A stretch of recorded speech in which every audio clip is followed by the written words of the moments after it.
Welcome to Discovering. We'll start out with a cleanup project on a blue ribbon trout stream. We did walk the river and I was just amazed, and being a fly fisherman myself, I could really appreciate the river and how beautiful it is and what a treasure it is. Then we'll move to faster waters with Whitewater Rafting on the Menominee River. It's all tonight, so sit back, put your feet up. It's Monday night and time for Discovering. The secret streams that flow beneath the cliffs of colored stone. Forest thick and healthy with birch and pine and oak. Surrounded by the greatest lakes this world has ever known. The black bear's awesome presence as he roams the hills and fields. Call of the timber wolf, the loon's lonesome trill. The eagle soaring high above, the trout lies deep and still. These are what I treasure, the only way I measure feelings that I have for this fine land. There is so much to discover when you're a long-time lover of northern Michigan.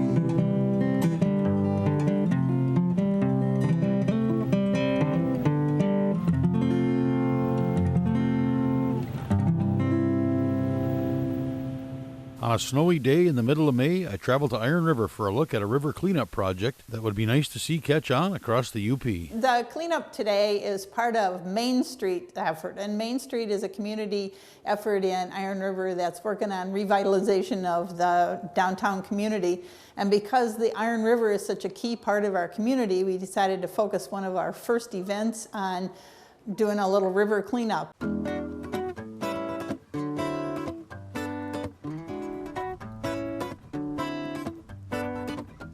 And it's not the first time that the Iron River's been cleaned up by any means. Volunteers have been doing this for years, but this is our first effort at it as far as Main Street. And in spite of the weather, snow and wind and all those kinds of things, we had over 75 volunteers show up this morning. So we're divided into 6 teams on the river, and they are probably doing mostly walking along the edge of the river, but maybe wading. They also have grabber sticks so they can reach into the river, pick up anything that they might run across there. But it is an effort on our part just to showcase the Iron River and also to make it more accessible to people coming through our community. And our hope in the future is to continue to work on it as far as picking up debris. Now we have a grant from the DEQ today that's helping us out with lunch, equipment, that kind of thing. So we were very fortunate to be one of, I believe, the only one in the UP that was awarded a grant to do a river cleanup. One of the stipulations in the grant is that you can only clean up man-made debris, which means paper trash, that kind of thing along the river. We can't do anything as far as removing logs, brush from the river. But in the future, we hope that we will be able to open it up for kayaks and canoes and still keeping it the premier blue ribbon trout stream that it is. So with all these 75 volunteers and a little bit of snow and now some sunshine, we're hoping that we have a successful day here on the river.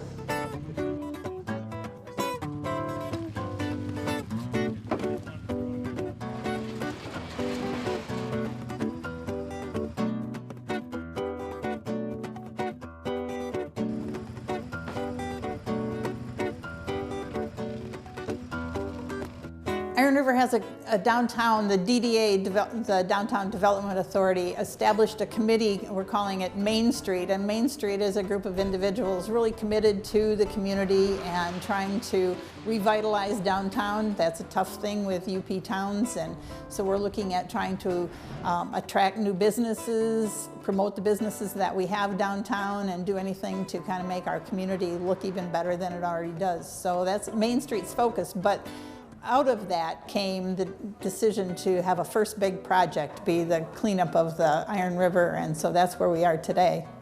The Iron River is, as I mentioned earlier, a blue ribbon trout stream, and it's one of 5 that Iron County has, which is really exceptional and should be something that's treasured by people in the community. Anglers, fly fishermen, it's a destination. And this section that goes through town is amazing. When you think of a river going through a city, you don't necessarily think of how beautiful it is. But in preparation for doing this project, we did walk the river, and I was just amazed. And being a fly fisherman myself, I could really appreciate the river and how beautiful it is and what a treasure it is. And as the blue ribbon trout stream, which means it is a national attraction to people and to fly fishermen. So we're very fortunate, and we hope that we can showcase that again for visitors to our community.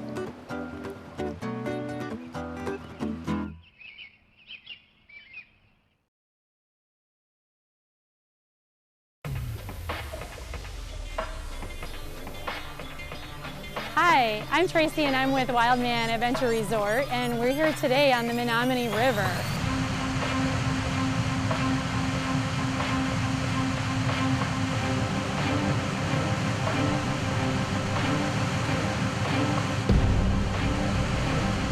You know, it's always a fun trip, and the guides, you know, love getting a lot of people up here and having really big trips. We have lots of boats going through, kind of make a big fun trip out of it that way. We face the greatest army the world has ever seen! So people are often surprised that we have this kind of whitewater available here in Wisconsin and on the border of the UP. They had no idea that they could go whitewater rafting right here in the Midwest. The best whitewater available in the Midwest is right here in northeastern Wisconsin and into the UP of Michigan. Get set, go!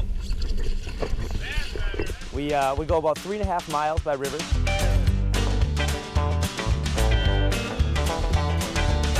First section here is a little flat water. We do some of the safety talks and briefings, get some paddling skills down, play a bunch of games, get in the water.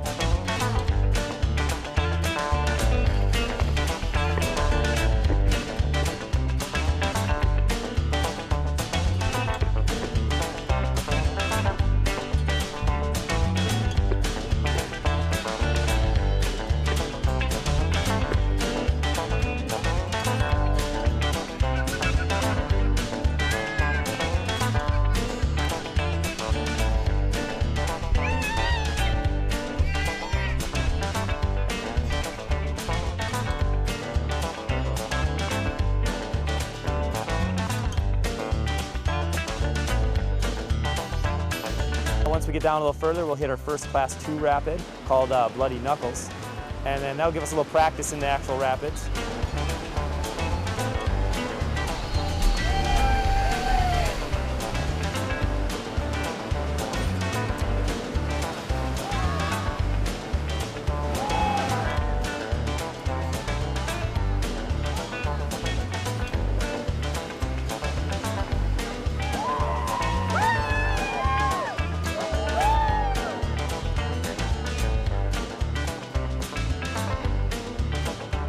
Then we go through a kind of a scenic area where at this point comes state forest land on both sides of the river, and the river picks up a little momentum.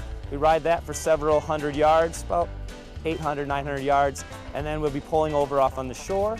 And then we carry 2 rafts with us. We always trailer a raft, and so we drop off that trailer at that spot on the shore. We call that the beach. And then we get ready to run our Class 4 section. So this is the section that everyone comes for.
Class 4 section has a series of rapids. The first one being, the first drop being around 7 feet is called Mishicot Falls. Then we hit Volkswagen Rock into Hellhole. And then we have Island Wave, and then we have the Two Sisters. So it kind of gives you an idea of how long rapid is, several hundred yards long of Class 4 water.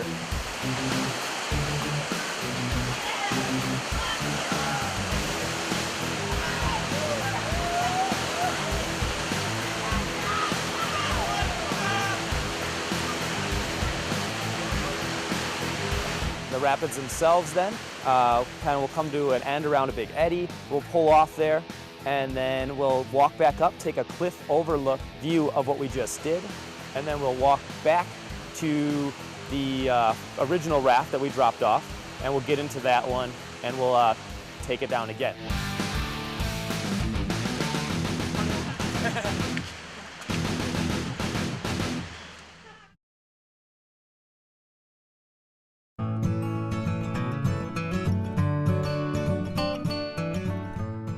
Piers Gorge got its name from piers that used to reach out over the water, and back when they were logging the area, it was the guys' jobs to go out on these skinny little metal piers, no helmet, no life jacket back then, and take long sticks and shove through the logs as they got jammed out in the gorge in the rapids. So you can imagine, pretty dangerous job. So that's how the gorge got its name, and then each rapid was kind of just named over time. The pier markers that they are still alongside the trail, so you can still see to this day where each pier was back in the gorge back then.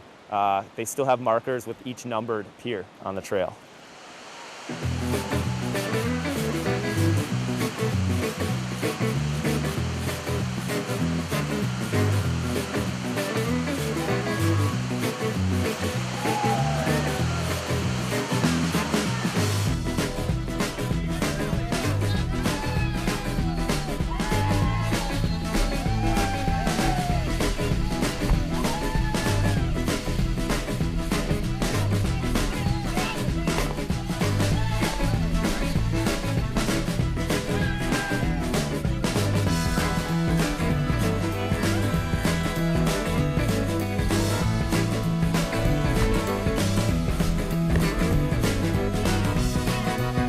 Anyone that can come out and do this, even youngsters that might be under the age limit, can still come down the trip and play games with us and do everything. We'll walk them to the viewing spot, and they'll watch their family or friends come through, and we'll have one person stay with them to help make sure that they are safe at all times. And then they can watch, go through, and then they can get back in after that. So they can still run the Class 2 section and the Class 3 section if they're underage, but then pretty much after that, anyone 12 or older is allowed to go through the Class 4 section. And then from then on, we've had all the way up to, I think my oldest is 82 years old. We had a whole boat of seniors come through, and they loved it. You know, all sorts of water levels too. You're always in for a surprise. You never know exactly when you get here. Some days you get a bunch of rain, the waters can shoot up. Even if the water is low, it's very technical. There's you might be a little bit more exposed features that we have to navigate through. So you know, all water levels are pretty good here. We run 16-foot rafts. Typical raft size is about 8 to 9 people plus your guide. And then we also run a trip called our Wild Ride. It's a 10-foot raft, typically around 4 or 5 people per raft.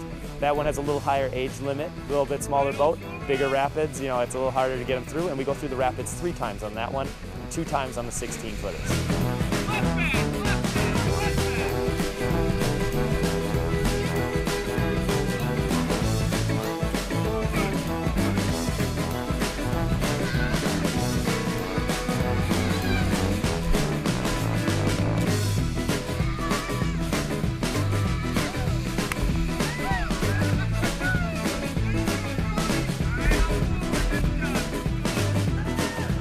Guides, you know, love getting a lot of people up here and having really big trips so that we can get out there and just play a lot of games. And we have lots of boats going through, kind of make a big fun trip out of it that way.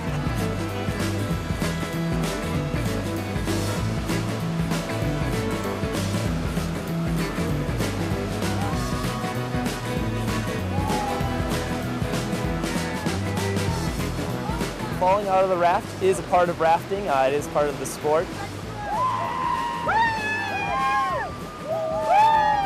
But we try to keep that to a minimal. You know, you have experienced guides trying to get you through treacherous water. They'll be doing their best to get you through. But we go through a whole safety briefing and a very detailed safety briefing on what to do if that were to happen. And there's always that small chance. That's just part of rafting. I wouldn't be too worried about most of the time people find that's the highlight of their summer, and they always make for the best pictures.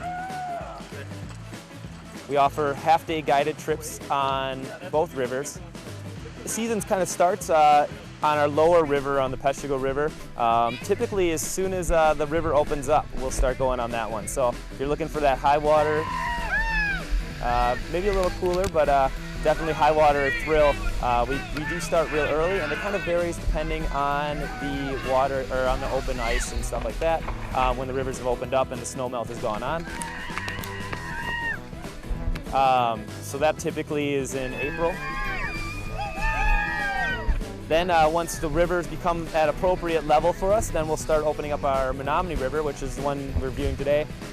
The Menominee River here will typically run until late September, even possibly later on weekends.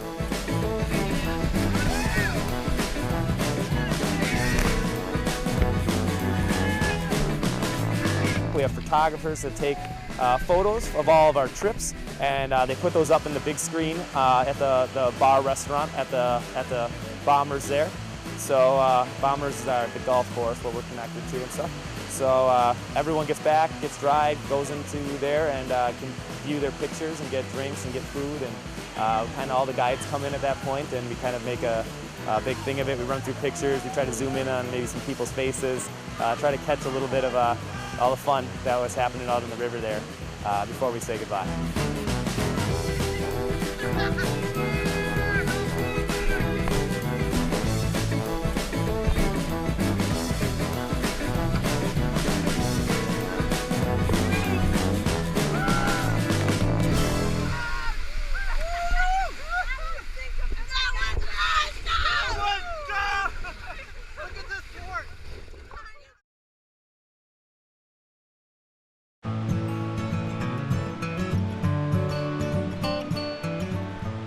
So we have a pretty extensive interview process as we choose our whitewater rafting guides here at Wildman, along with all of the guides that we choose for every activity.